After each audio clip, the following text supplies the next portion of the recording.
Ya, selamat malam. Malam. Puji Tuhan, kita boleh berjumpa kembali. Semua karena anugerahnya saja.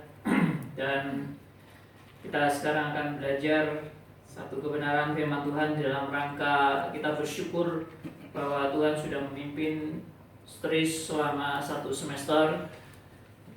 Dan nanti akan kita juga bagikan hasil daripada ujian, ada yang nilai terbaik ya, dan mungkin nanti saya minta dari Seva juga ini menyiapkan laporan data daripada peserta ya, peserta kelas, peserta streaming berapa orang, kemudian juga yang streaming secara pribadi juga berapa orang ya. Nanti kita akan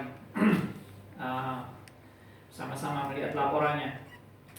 Oke, kita langsung aja masuk kepada topik.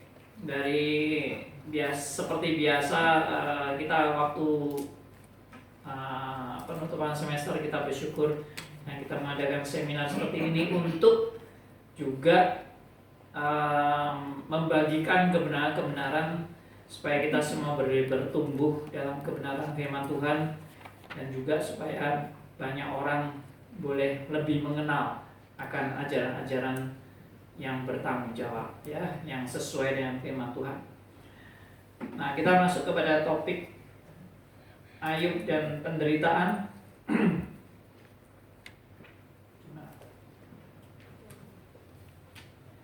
Ya, jadi tentang Ayub dan penderitaan ini kita sudah sering dengar. Saya yakin saudara sebagai orang Kristen pasti udah banyak mendengar tentang Ayub ya.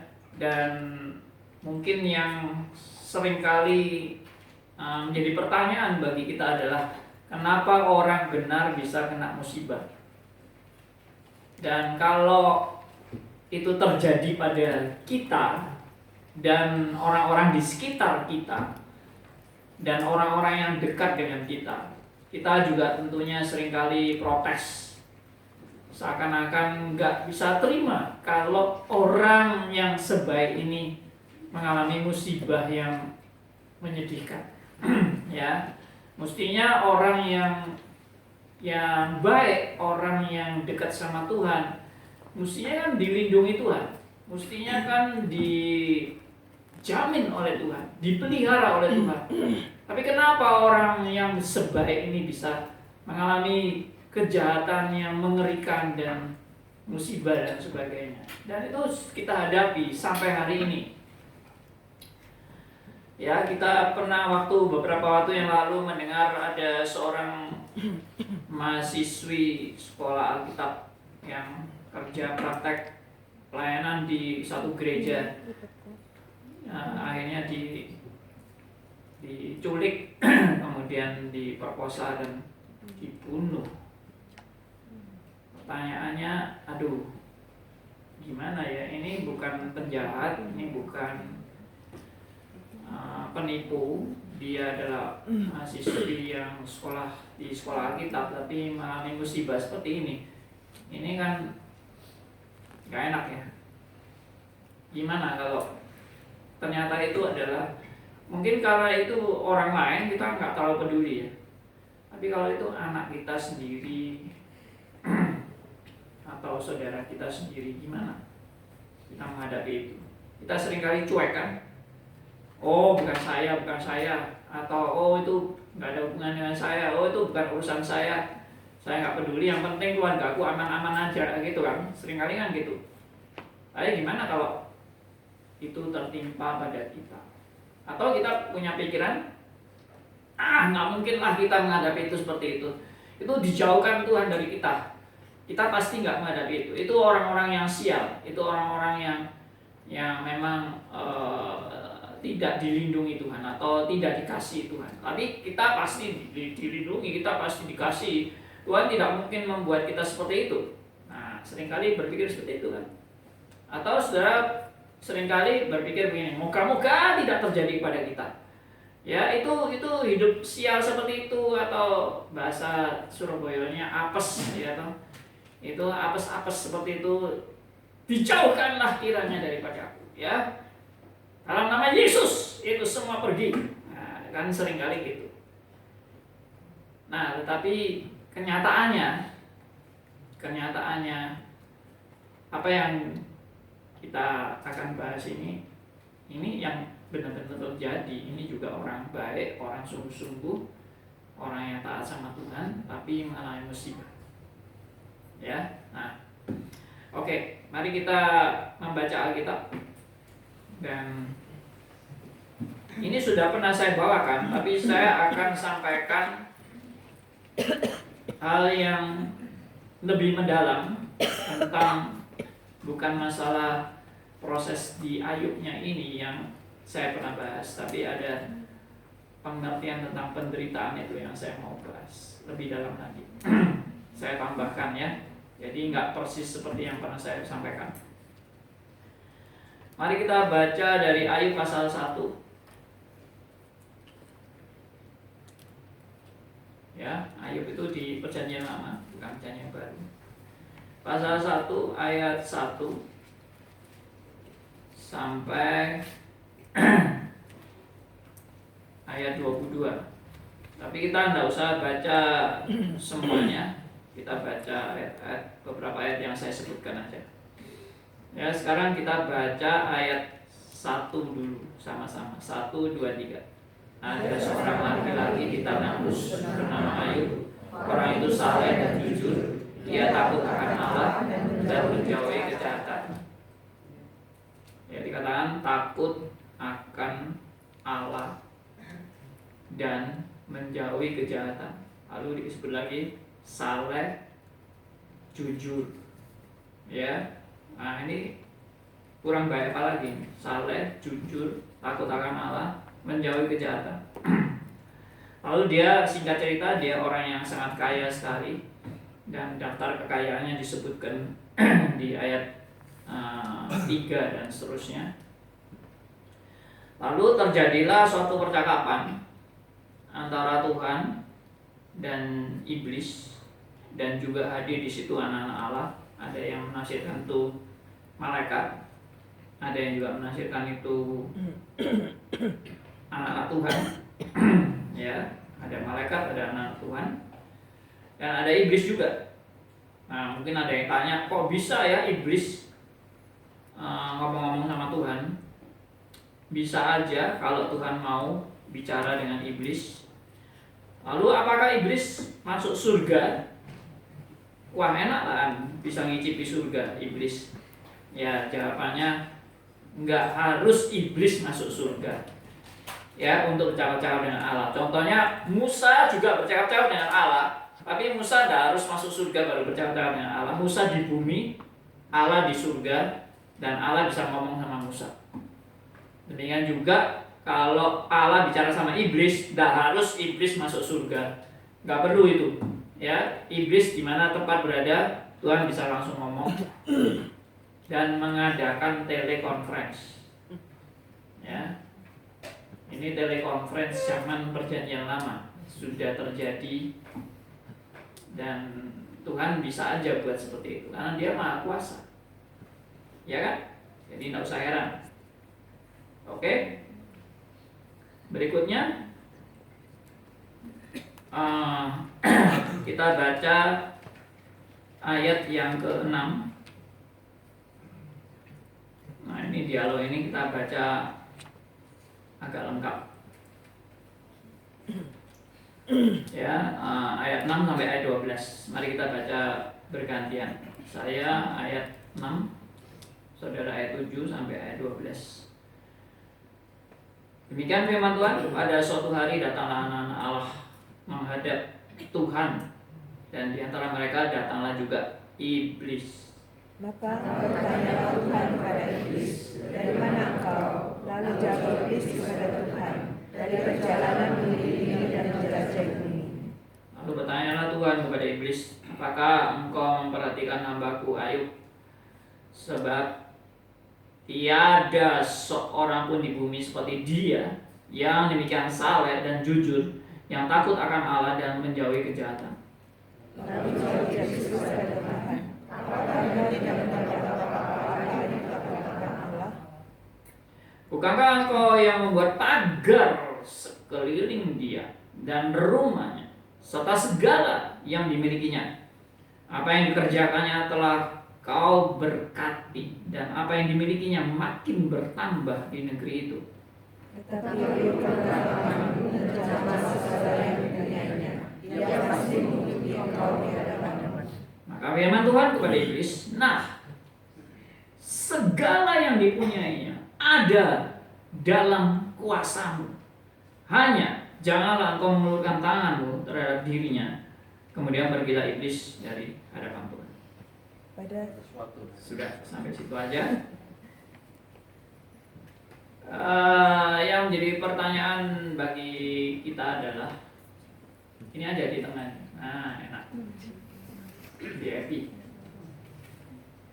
Yang menjadi pertanyaan bagi kita adalah, siapa yang memulai pembicaraan di dalam konferensi ini? Halo, coba jawab. Allah yang memulai pembicaraan ini. Berarti pertemuan ini diselenggarakan oleh Allah dan dipimpin oleh Allah. Percakapan ini percakapan yang dipimpin oleh Allah, bukan percakapan asal ngobrol aja. Dan kita juga tahu pasti Allah kalau bikin konferensi seperti ini, pertemuan antara Allah lalu anak-anak Allah dan iblis, tentunya Tuhan pasti punya rencana.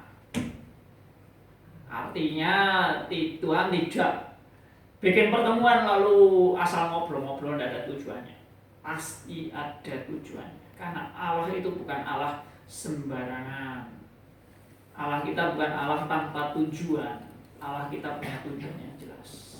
Berarti bikin conference, bikin percakapan, dan Allah memimpin percakapan itu. Dan Allah memulai percakapannya dan bertanya kepada iblis. Memang di sini percakapan ini anak-anak Tuhannya tidak berperan sama sekali dalam percakapan ini. Lalu pertanyaannya, kenapa kok anak-anak Tuhan disebutkan padahal mereka tidak ikut ngomong-ngomong? Buat apa dilibatkan? Atau buat apa mereka hadir di situ? Ya nggak apa-apa. Buat mereka supaya ikut menonton percakapan itu, melihat dan menyaksikan bagaimana Allah sedang mengadakan percakapan dengan iblis, disaksikan oleh anak-anak Tuhan. Ya. Nah, lalu dalam percakapan itu Allah bilang kepada iblis, dari mana kamu? Ya, singkat cerita, ini terjemahan bebas saja. Iblisnya bilang, ya dari jalan-jalan Tuhan, keliling, ya mengadakan tur di bumi. Ini pekerjaan iblis. Saudara juga hati-hati ya, kalau iblis bikin tur, itu iblis itu juga cari mangsa pasti. Itu sesuai dengan Alkitab di 1 Petrus dikatakan iblis seperti singa yang mengaum-ngaum dan siap menerkam mangsanya. Ya, 1 Petrus pasal 5 ayat 8. Nah, lalu kemudian di dalam percakapan itu iblis setelah jawab, ya dari keliling-keliling Tuhan. Lalu Tuhan ngomong sama iblis lagi, kamu waktu keliling-keliling itu enggak lihat ya orang yang namanya Ayub. Tidak ada di dunia ini orang yang sesaleh dia, ya, yang takut akan Tuhan, jujur, ya, dan menjauhi kejahatan. Tidak ada orang yang seperti ini. Nah, saya mau tanya kepada saudara, waktu Tuhan tanya tentang Ayub, Tuhan tanya kepada iblis tentang Ayub. Kira-kira menurut Anda, iblis itu tahu nggak siapa Ayub? Tahu. Dari mana tahu? Karena waktu ditanya langsung dijawab. Berarti iblis bukan nggak tahu loh. Tapi Tuhan tanya ini karena Tuhan juga tahu kenapa iblis kok tidak menggoda Ayub di dalam dia keliling-keliling. Ya kan? Kenapa kok iblis tidak jadi sasaran? Makanya Tuhan tanya, loh kamu udah lihat ini? Ayub ini gak ada orang yang sehebat ini. Kalau dikatakan kalau terjemahan bebasnya, imannya luar biasa. Gak ada orang sehebat ini. Kamu kok diem aja kamu? Kamu kok gak goda ini? Lalu iblis jawab, nah dia kamu pagari semua kok. Ya, hartanya juga dipagari, dirinya juga dipagari. Jadi coba kalau itu semua diambil daripadanya, pasti dia akan mengutuk engkau. Nah, itu yang iblis bilang, ulurkanlah tanganmu, jamalah segala yang dipunyai. Ia pasti mengutuki engkau di hadapanmu. Nah, saudara, jadi dalam percakapan ini kita lihat iblis tahu alasannya. Bukan tahu alasannya saja, tapi memang dia gak mau menggoda Ayub selama ini. Karena dia tahu selama Ayub dipagari, tidak ada gunanya menggoda Ayub. Coba ya, saudara perhatikan baik-baik ini. Jadi kenapa iblis tidak mau menggoda Ayub? Karena iblis tidak pernah mau mengerjakan yang bagi dia sudah pasti tidak ada harapan. Ngerti ya maksudnya? Jadi iblis itu pernah malas loh. Jangan dikira iblis itu rajin semua orang digodai sama rata, enggak. Dia pernah malas. Dia malas kalau dia tahu orang ini sedang dipagari Tuhan. Enggak ada gunanya. Gua senggol pun enggak akan berhasil. Karena Tuhan memagari. Karena itu saudara-saudara, jadi kalau seseorang sedang digoda oleh iblis, kesimpulannya apa? Hah?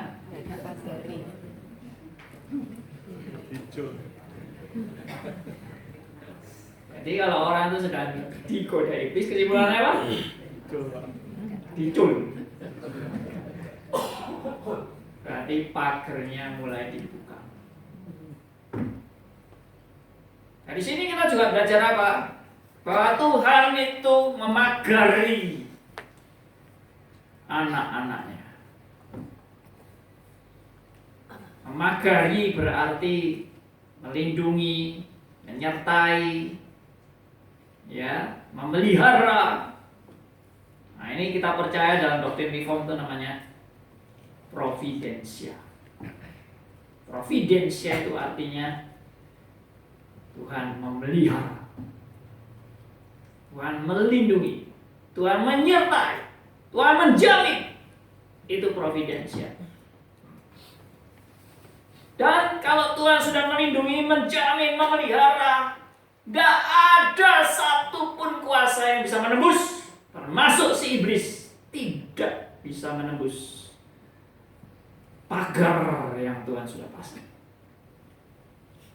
Buktinya, ini tadi, iblis sudah tahu Ayub sedang dipagari, tidak ada gunanya menggoda dia. Ini doktrin, saya bukan ngawur ini ya. Saya membahas Ayub ini memang kelihatannya ayat-ayat ini kok mengalir gitu aja. Padahal ini dasar doktrinnya mantap luar biasa. Percakapan antara iblis dan Tuhan ini dasar doktrinnya Luar biasa. Ini doktrin pemeliharaan Allah. Lalu yang kedua saya mau sampaikan,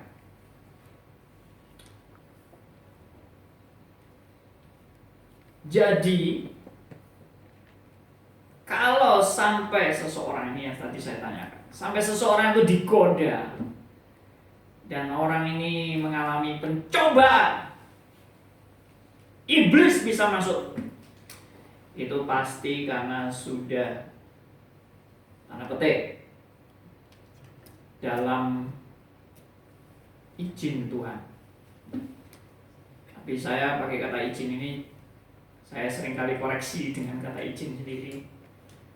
Tapi ini sudah di dalam penetapan Allah. Bukan sekedar izin, ini juga di dalam rencana Tuhan. Ya, ini doktrin reform yang lebih dalam lagi. Dan seringkali orang berdebat di sini. Ini izin atau ini penetapan atau ini Tuhan membiarkan atau Tuhan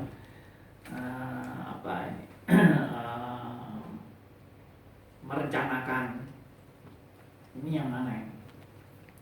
Ya, tapi saya percaya tidak ada kejadian, ini kalimatnya perlu saudara juga tahu. Tidak ada kejadian bisa terjadi di luar penetapan Allah. Ya, ini kata-kata ini juga bukan karangan saya.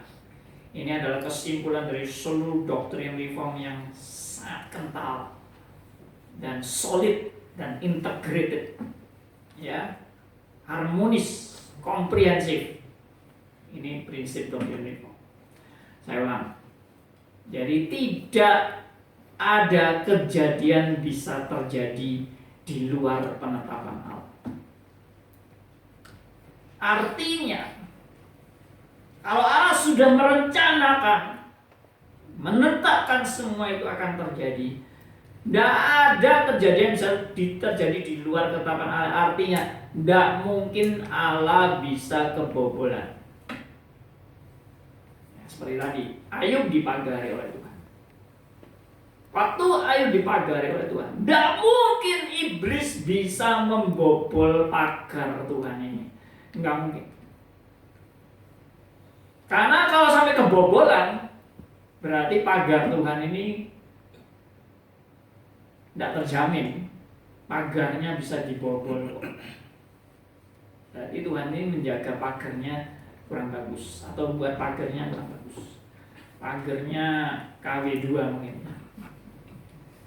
Tapi Tuhan kalau buat pasti sempurna, dipagari sampai nggak bisa tembus, satu pun nggak bisa. Ya, ini doktrin reform yang solid. Maaf, saya mungkin seringkali sebut reform, saya bukan mendewakan reform, tapi maksudnya reform itu adalah kembali kepada Alkitab.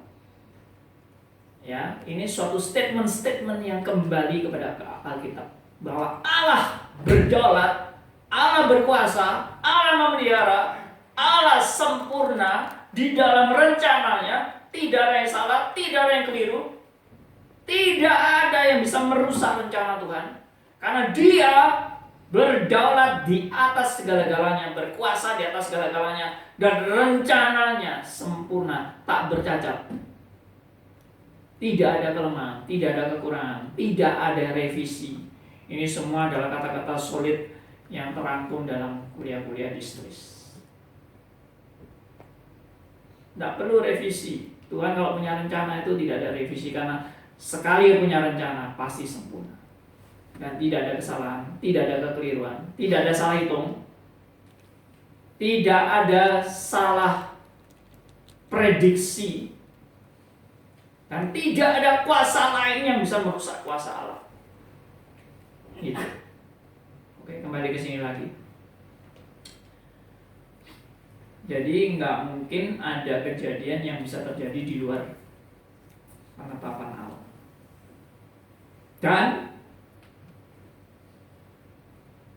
Dan apa yang direncanakan Allah pasti terjadi. Jadi tidak mungkin Tuhan punya rencana, lalu tidak jadi, misalnya gitu. Tuhan sudah hitung-hitung. Waduh, ternyata di luar perhitungan. Nah, itu tidak ada di luar perhitungan bagi Allah. Kalau bagi manusia ada, itu enggak. Bagi Anda banyak di luar perhitungan. Bagi saya juga pasti. Bagi semua orang. Tapi bagi Allah tidak ada di luar perhitungan. Oke? Apa saudara anggap Tuhan bisa salah? Bisa keliru? Bisa salah hitung? Salah harap? Salah menduga? Salah mengetahui? Atau kalah kuasa, kalah pinter? Yaitu tadi kebobolan dan sebagainya. Oke. Jadi apa kesimpulannya? Rencana Tuhan pasti terjadi. Yang kedua, tidak ada yang bisa terjadi di luar rencana Tuhan. Berarti keberadaan Ayub sampai Tuhan mau buka pagar itu juga di dalam rencana. Jadi bukan di luar rencana. Buka pagarnya pun di dalam rencana Tuhan. Berarti kalau itu di dalam rencana Tuhan, Tuhan punya maksud untuk membiarkan iblis. Silakan. Karena semua apa yang dimiliki ada di tanganmu. Silakan. Berarti Tuhan punya maksud kan? Tidak menyerahkan semua harta dan semua yang dimiliki oleh Ayub. Tuhan punya rencana. Jadi bukan Tuhan main-main ya. Bukan Tuhan coba-coba. Bukan Tuhan itu gambling. Gambling dengan iblis. Please, ini loh, aku punya orang unggulan. Ya. Yang sangat hebat dan luar biasa. Aku sangat mengagumi orang ini. Lu cobaan. Ayo coba kuat-kuatan antara Ayub dan iblis. Kira-kira yang menang siapa? Nah, itu namanya gambling kalau seperti itu. Tuhan mengadu antara Ayub dan iblis. Ayo, kayak mengadu jangkrik. Ya, Ayub. Please, ayo. Perang. Ya, sing rame. Ya. Nah, kalau seperti itu kan gambling kan? Tidak. Tuhan bukan seperti itu. Tapi Tuhan punya rencana yang pasti. Gamblingnya Tuhan juga bukan, maaf ya, ini saya belum pakai layar. Ini saya pendahuluan aja dulu. Jadi gamblingnya Tuhan ini bukan seperti, wah moga-moga Ayub jangan kalah. Nah, seperti itu. Wah, kalau seperti itu mengerikan sekali ya. Tuhan sepertinya penuh dengan gambling, perjudian.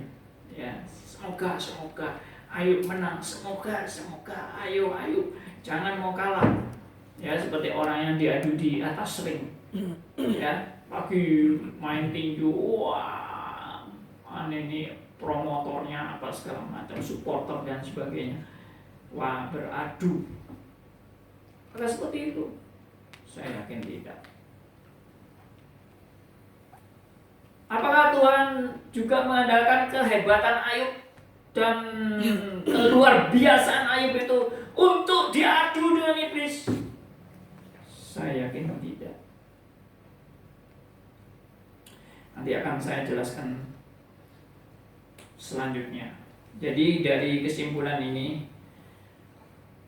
ujian Ayub untuk tahap pertama tidak tergoyahkan oleh godaan iblis. Ayub mantap. Ya, kita lihat dari godaan yang pertama ini. Apa jawab Ayub? Ya, singkat cerita, anaknya semua mati, hartanya semua habis. Ya, kita kalau dengar ini, Kita lewati aja, biasa aja. Tapi bayangkan anaknya 10 itu semuanya mati dalam sekejap. Dan hartanya lenyap juga dalam sekejap.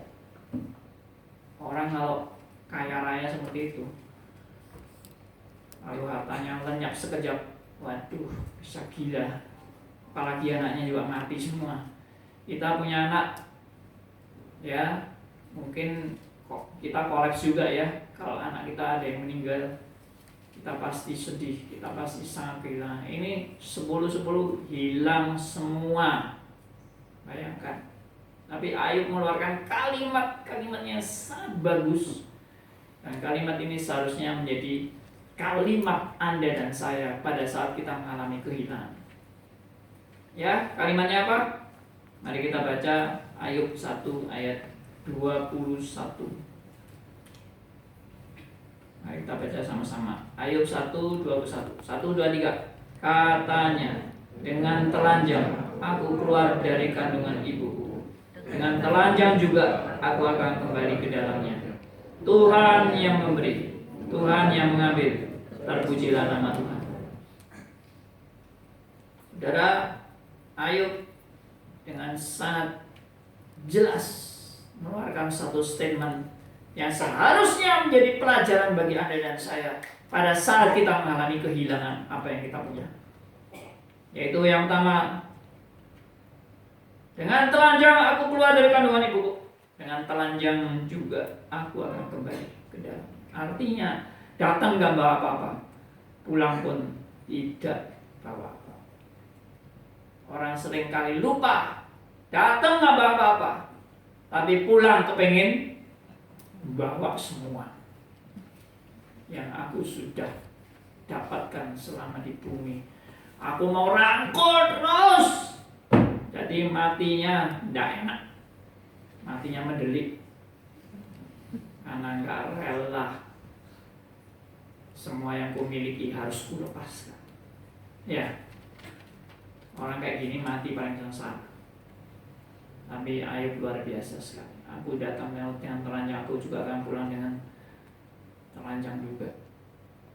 Ya, yang kedua, kalimat kedua, Tuhan yang memberi, Tuhan juga yang mengambil. Ini juga luar biasa. Kita disadarkan dengan kalimat Ayub ini bahwa semua yang saudara dan saya miliki itu pemberian daripada Tuhan, bukan kehebatan Anda. Banyak orang lupa, ya, orang kalau sudah kaya raya sekali merasa apa? Ini adalah kekuatanku. Ya, dia sudah, waduh, hampir separuh dunia dia miliki. Wah, ini karena kepintaranku, ini kehebatanku. Dia lupa bahwa dia datang nggak apa-apa, dan Tuhan memberi dia akal, kepandaian, dan kesempatan untuk bisa bekerja, meraih kekayaan yang begitu luar biasa. Dia lupa, dia pikir itu kehebatan diri. Saya baru aja ngomong sama rekan yang sudah lama ikut stois sejak mungkin 25 tahun yang lalu, mungkin ya, saya lupa. Lalu baru sharing-sharing tentang orang kaya pada zaman kita ini di Indonesia. Hartanya bisa sampai kurang lebih 60 T.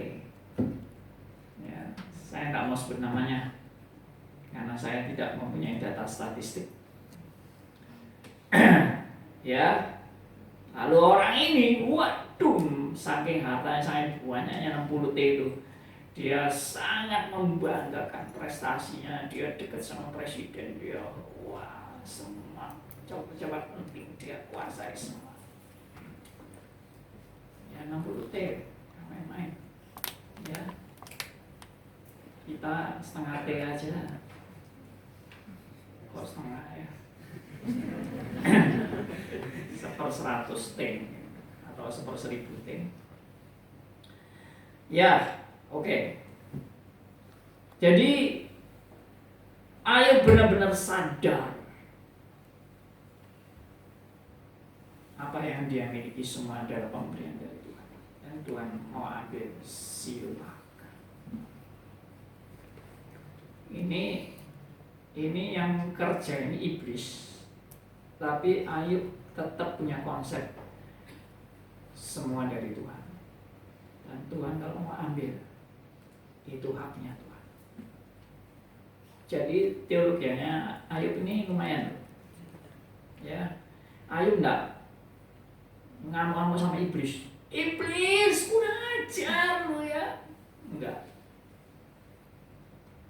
Ayub tidak menyalahkan iblis, tidak menyalahkan siapa-siapa, juga tidak menyalahkan Tuhan. Karena ini haknya Tuhan. Tuhan yang memberi, Tuhan yang mengambil, itu haknya Tuhan. Tidak ada kesalahan apapun. Maksudnya tidak menyalahkan siapapun. Biasanya orang kalau menderita cari kesalahan kan,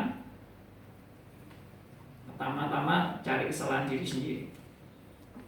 Biasanya ngomong gini, Tuhan salahku apa Tuhan?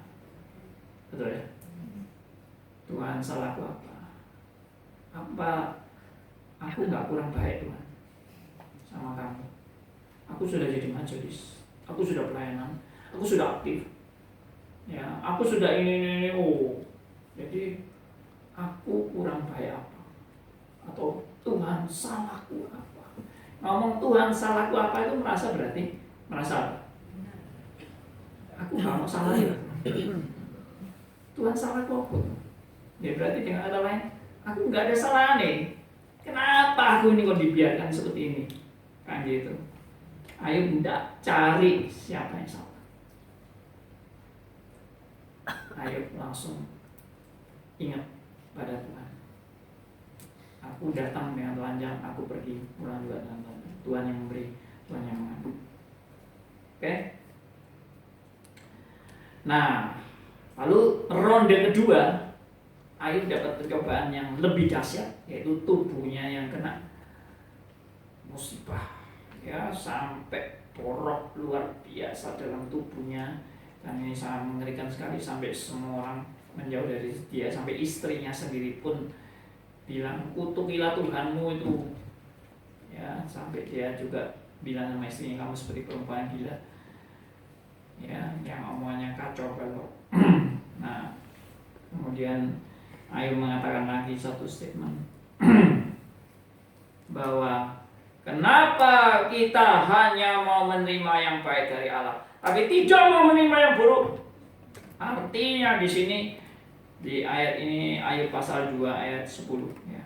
Saudara bisa baca di sini. Ini ronde kedua dari pencobaan Ayub sampai seluruh tubuhnya penuh dengan borok. Ya, mari kita baca pasal 2 ayat 10, 1, 2, 3. Tetapi jawab Ayub kepadanya, engkau bicara seperti perempuan gila. Apakah kita mau menerima yang baik dari Allah, tapi tidak mau menerima yang buruk? Dalam kesemuanya itu Ayub tidak berbuat dosa dengan bibirnya. Artinya Ayub sadar Tuhan berhak memberi apapun kepada dirinya, termasuk hal yang baik maupun hal yang buruk, itu dalam kedaulatan dan kuasa Tuhan.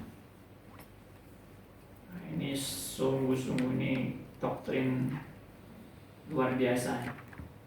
Kita seringkali cuma kepingin yang baiknya tok dari Tuhan, tapi yang buruk kita tidak mau.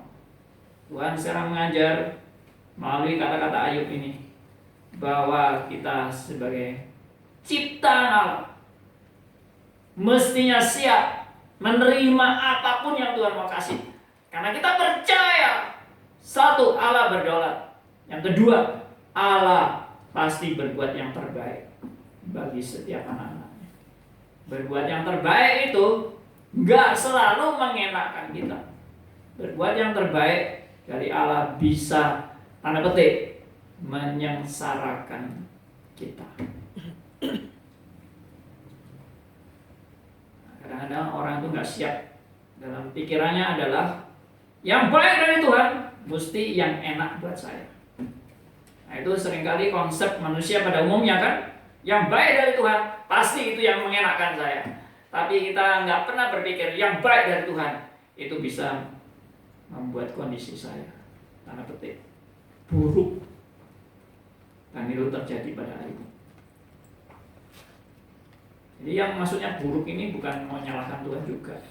Tapi Ayub betul-betul percaya bahwa apa yang Tuhan mau kasih itu juga tetap yang terbaik. Itu persis seperti Roma 8 ayat 28.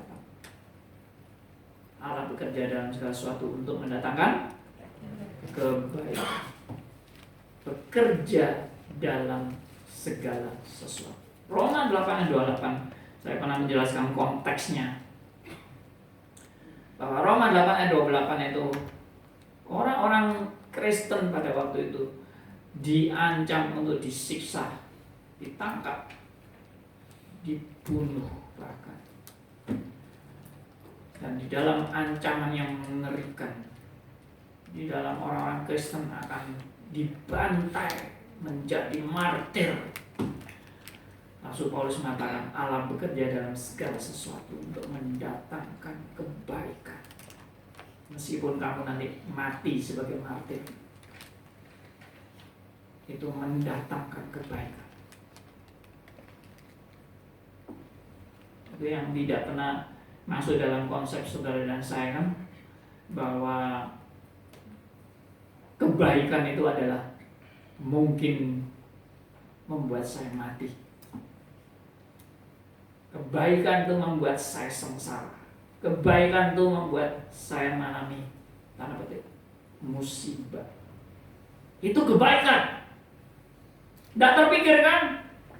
Apalagi kalau saudara ikut di latar belakang teologi sukses, teologi kemakmuran. Yang namanya kebaikan itu ya kesuksesan, kemakmuran, kekayaan, kelimpahan, sehat walafiat, itu kebaikan. Gak ada kebaikan itu kebangkrutan. Gak ada kebaikan itu adalah musibah, kesengsaraan, bahkan kematian. Itu bukan kebaikan. Nah, seringkali seperti itu. Mari kita rubah konsep kita semua. Oke, lanjut. Jadi kelanjutannya, nah ini ada, saya baca di Facebook, ada seorang, saya tidak mau nyebut namanya lagi, nanti nggak enak. Ya, di Indonesia ini memang penuh dengan perasaan, jadi tidak boleh menyebut nama. Tapi orang ini pasang status tentang Ayub. Dia bilang Ayub itu hebat sekali, imannya luar biasa sekali, dan iblis pun tidak bisa mengalahkan Ayub. Dia tulis gitu. Karena apa? Lalu dia tulis lagi, karena Ayub benar-benar mengenal siapa Allahnya, dan Ayub bersandar kepada Allahnya. Saya hampir ngeritik tulisannya dia, karena tulisan dia ini salah menafsirkan Ayub. Ayub itu bukan hebat, luar biasa imannya. Ayub itu biasa-biasa aja kok sebetulnya. Maksudnya biasa-biasa aja itu gimana? Maksudnya ya dia orang biasa. Memang Tuhan sampai menyebut Ayub ini orang saleh, takut akan Tuhan, jujur, yang menjauhi kejahatan. Memang Tuhan yang bilang itu juga. Tapi kita harus tahu Ayub bisa seperti itu karena apa? Bukan karena kehebatan Ayub, itu salah, itu konsep yang amat salah. Reform sangat menegaskan, tidak ada manusia yang baik. Semua manusia sudah jahat, berbuat jahat. Semua manusia sudah jatuh dalam dosa. Semua manusia bobrok di mata Allah. Kebaikan manusia seperti kain yang kotor. Jadi nggak ada orang yang benar-benar baik. Baik di mata manusia ya, di mata Allah tidak ada yang baik. Roma 3 ayat 23, Roma 3 ayat 10 sampai 12. Semua menggambarkan tentang keberadaan manusia yang begitu bobrok. Yesaya 64 ayat 6 itu semua menunjukkan bahwa manusia sudah rusak di hadapan Tuhan, ternoda oleh dosa. sebaik-baiknya orang masih tetap ada egois, ada kepentingan diri, ada kesombongan, ada kemunafikan, ada kepura-puraan, ada egosentris, kepentingan diri, kemuliaan diri, dan sebagainya. Itulah manusia. Jadi kalau manusia kelihatan rendah hati sekali, itu mungkin dari luarnya toh, tapi dalamnya ya masih pasti ada egois, ada kemuliaan diri, kepentingan diri. Masih ada. Kita manusia berdosa. Nah itulah. Jadi dia menilai Ayub, wah begitu hebatnya, begitu luar biasanya, dan pengenalannya akan Allah. Dia lupa di tengah-tengah ini Ayub ini kan bukan cuma pasal 1 dan pasal 2. Nanti kalau saudara baca percakapan Ayub dengan teman-temannya, akhirnya Ayub jelas-jelas juga jatuh dalam dosa. Ya, jadi saya tidak usah bacakan semua karena panjang sekali cerita